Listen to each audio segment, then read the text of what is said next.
हमारा निशाना सिर्फ महाराष्ट्र सरकार नहीं है, बल्कि मरकजी हुकूमत है और मुल्क का मुस्तकबिल है।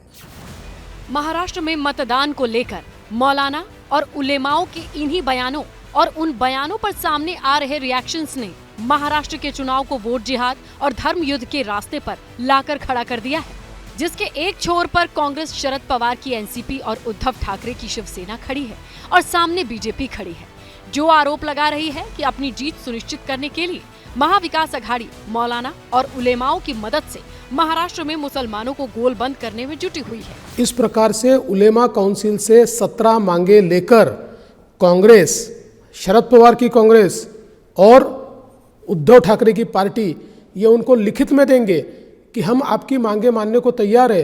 देवेंद्र फडणवीस के इन आरोपों का आधार मौलाना सज्जाद नोमानी का वो वीडियो है जिसमें मुस्लिम पर्सनल लॉ बोर्ड के प्रवक्ता मौलाना सज्जाद नोमानी ने मंच से बीजेपी का समर्थन करने वालों का बहिष्कार करने और महाविकास अघाड़ी को जिताने के लिए वोट जिहाद करने की बात कही थी। अपने उसी बयान पर सज्जाद नोमानी सफाई दे रहे हैं कि उनकी बात को गलत तरीके से पेश किया जा रहा है।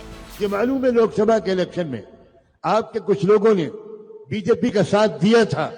ऐसे लोगों का हुक्का पानी बंद होना चाहिए, ऐसे लोगों का सोशल बाइकआउट होना चाहिए, ऐसे लोगों से सलाम दुआ बंद होनी चाहिए। मुस्लिम पर्सनल लॉ बोर्ड से तो उसका कोई दूर दूर का ताल्लुक नहीं। मैं ये भी वजाहत करता हूँ कि मुस्लिम पर्सनल लॉ बोर्ड का इलेक्टोरल सियासत से कोई ताल्लुक नहीं है, उसका दायरेकार बहुत महदूद है।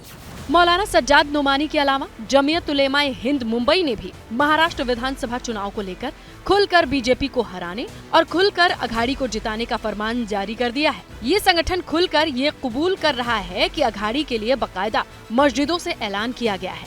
अगर वो उनके संगठन काम कर रहे हैं, आरएसएस इलेक्शन में काम कर रहे हैं ना, तो हम उसको क्या नाम दें? अगर जमीयत उलमा या मुसलमानों की कोई तंजीम इस तरीके का काम करती है तो वोट जिहाद हो गया है। अरे भाई, आप वोट जिहाद की क्यों बर्बाद करते? आप तो बोलते हैं हमको तुम्हारा वोट ही नहीं चाहिए ना। मस्जिदों से महाविकास अघाड़ी के समर्थन में मौलानाओं की अपील और वोट जिहाद की अपील पर बीजेपी, कांग्रेस उद्धव ठाकरे और शरद पवार को कटघरे में खड़ा कर रही है। जवाब में कांग्रेस कह रही है कि कोई भी किसी को भी वोट करने की अपील करने के लिए आजाद है, क्योंकि देश में डेमोक्रेसी है। सीधे उन्होंने बात की है कि कई लोगों ने तो यहाँ पर बीजेपी को लोकसभा में वोटिंग किया, अब ऐसे लोगों को सोशली बैकआउट करो, इनका दाना पानी बंद करो। और कौन सा वोट जिहाद है भाई? आप कहते हो वोट जिहाद के सिपा सलार शरद पवार जी है, उसके आला सिपा सलार उद्धव ठाकरे जी है। कौन सा वोट जिहाद करना चाहते हो आप? ये क्या चल क्या रहा है? सब को ये हक है कि वो अपनी अपनी राजनीतिक चॉइस लोगों के सामने रख सके। महाराष्ट्र चुनाव में गूंज रहा वोट जिहाद शब्द नया नहीं है। पहली बार वोट जिहाद शब्द लोकसभा चुनाव के दौरान सामने आया। कांग्रेस नेता और पूर्व मंत्री सलमान खुर्शीद की एक सभा में उनकी भतीजी ने मुसलमानों से वोट में वोट जिहाद करने की अपील की थी। अब 6 महीने बाद वोट जिहाद का वही जिन महाराष्ट्र चुनाव में वापस लौट आया है।